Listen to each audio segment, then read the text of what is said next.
Alan, let's not finish all the champagne before Monica gets here. Well, that's all right. I don't want her to have any. Well, why not? Isn't she the source, the font, the wellspring of this celebration? What made me think that I had something to do with this all? Hello. Ah, to you, Monica. And to my grandson. Alan, fill her a cup. Oh, Edward, thank you, but no thank you. I'm being pure these days. Oh, darling, we were all saying how very happy we are that you and the baby... My son. I beg your pardon, darling. That you and your son are so healthy, and God bless you all. Oh, Linus, thank you. I gotta say, I feel very lucky. Tracy, you haven't said anything. Okay. How about who cares about money at a time like this? I just hope you have a happy, healthy baby. Thank you. Tracy, I am proud of the way you're taking this. You've really come of age, I think. Oh, no. I refuse to age. Let's just say I have occasional lapses of weakness. Monica knows just how occasional they are. Well, don't worry, darling. You're not going to have to scrub floors or take in laundry. You and your son are still well provided for in my will. Guess what I just thought of? What? What a shame. I can't believe I've done this. What are you talking about? I don't know how to apologize to the two of you. Well, Tracy, are you going to tell us what it is? What? Well, what are you going to name the baby? Your boy. Well, I don't know. Well, you'd want to name him after Daddy, wouldn't you? And I've already done that. I mean, we all call my son Ned, but his name is Edward. Isn't that a pity? Yes. Yes, it is. But I think that we can come up with a name, don't you? Oh, I feel quite sure. Yes. We all have special people we'd like to name our children after. Speaking of children, when did you say that Ned was coming? I said that he was coming next week. Oh, that will be nice. And he and Mitch will get time to get to know each other. Yeah. I just hope they like one another. Well, Mitch is really looking forward to meeting Ned, and I think he's going to rather like being a father. Now, listen, we all have to drink up and get to our fittings. Did you and Rick sign the depositions? Yes. Oh, yes. They are signed, and the nightmare is over. And I never want to hear the word deposition again as long as I... Amy, what's going on? Tracy. Well? Well, what? Where are the depositions? Where are they? They're gone. What do you mean gone? They took them. Who took them? Where'd they take them? One of the clerks and somebody he was with, they said that there was some court order. A restraining order? Yeah, that's what they called it, restraining order. Oh, no!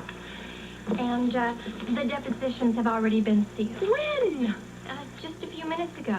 And no one can ever see him again. Amy, did you read them? Did you read anything at all? Please tell me you read something. I read parts. Oh, good. At least you read parts. And I'm sorry I did. Oh, Amy, please. I can't believe that I did that. Amy, don't worry about it. The depositions weren't sealed when you're at them. How could you ask me to snoop into someone's personal life that way? Amy, what did they say? I can't tell you. What do you mean you can't tell me? I can't tell you. The Webbers have been way too good to me. Oh, Amy, please, come on now. It's real important to me. You don't seem to understand. I've already caused too much trouble. I can't cause any more. If it weren't for me, Laura would never have been raped in that park. Remember, I am the one that forgot. Amy, I'm not going to stand here and listen to your guilt trip any longer. Just get back to the deposition. I can't tell you anything. You can't or you won't. It's the same thing. How much? What do you mean, how much? How much money do you want? Are you crazy? Come on, Amy. I saw you staring at all the things in my penthouse.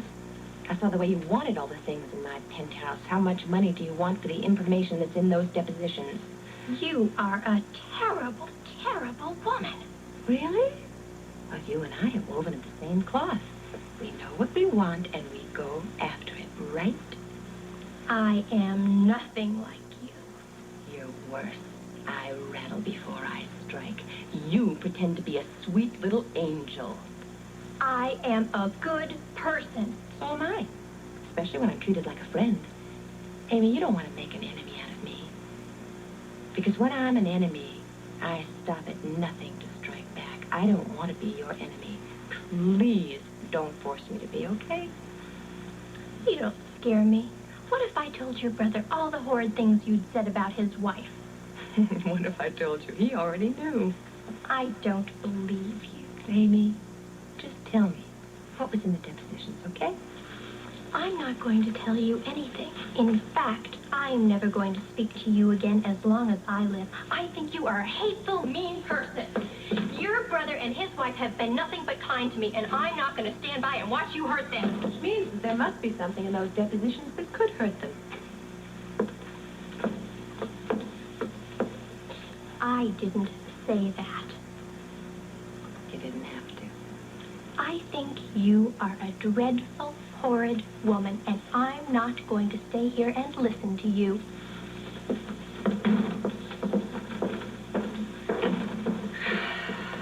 Nice to get home early for a change, isn't it? Sure is. You're exhausted, aren't you? Well, yeah, I'm a little tired. Just a little, huh? Why, do I look that bad? You look beautiful. Then I look that bad. Tell me, was my sister very rough on you this afternoon? Oh, no. No, remarkably nice. Considering. Poor old Tracy. She was so hoping that our child would be a girl.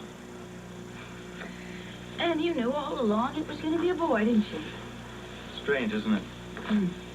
I've always wanted a son to carry on the Quartermain name, and yet Tracy's always looked at her son as a key to the family fortune. Well, your grandfather certainly set up a strange will. Well, he was rather eccentric.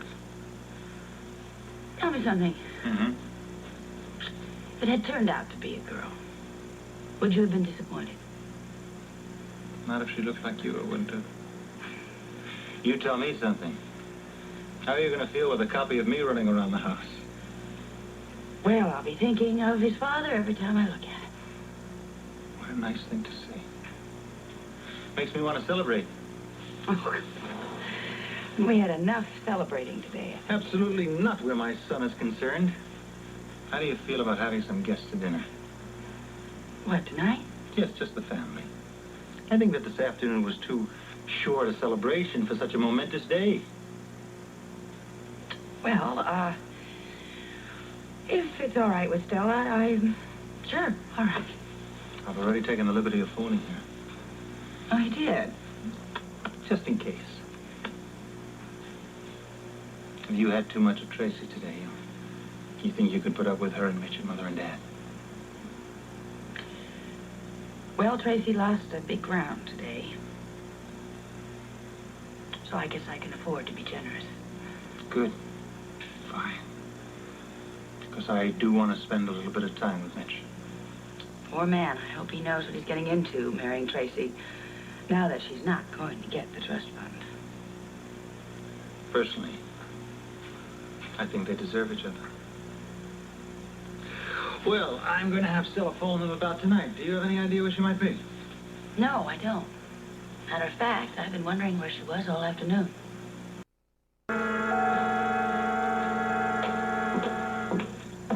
Well, looks like a festive occasion. And you look ravishing. Oh, well, not quite so tired looking. No, just beautiful. Did Stella get a hold of Lila and Emily? Yes, and Tracy and Mitch. Well, that's nice. You know, we're going to have to get used to the six of us as a family. Certainly it looks as if their wedding's going to go through as planned. Even with a pregnant matron of honor. It's a shame you can't toast. Well, the baby wouldn't like it. You mean our son? I mean our son, I'm sorry. Have you thought of a name yet? No, I haven't. Would you mind if he was named after his father? Yes. Yes. I mean, that might be nice. Well, we'll have to think about mine soon. Oh, come on, we have plenty of time. Oh, listen. One sip isn't going to hurt, is it? Go on. Okay. To my beautiful wife, and our beautiful son, and the life that we're going to share together.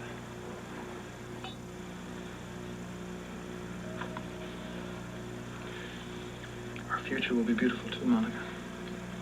And nothing's ever going to spoil it, and no one's ever going to hurt you again, I promise. want to believe that. You'll see. Hope that's true.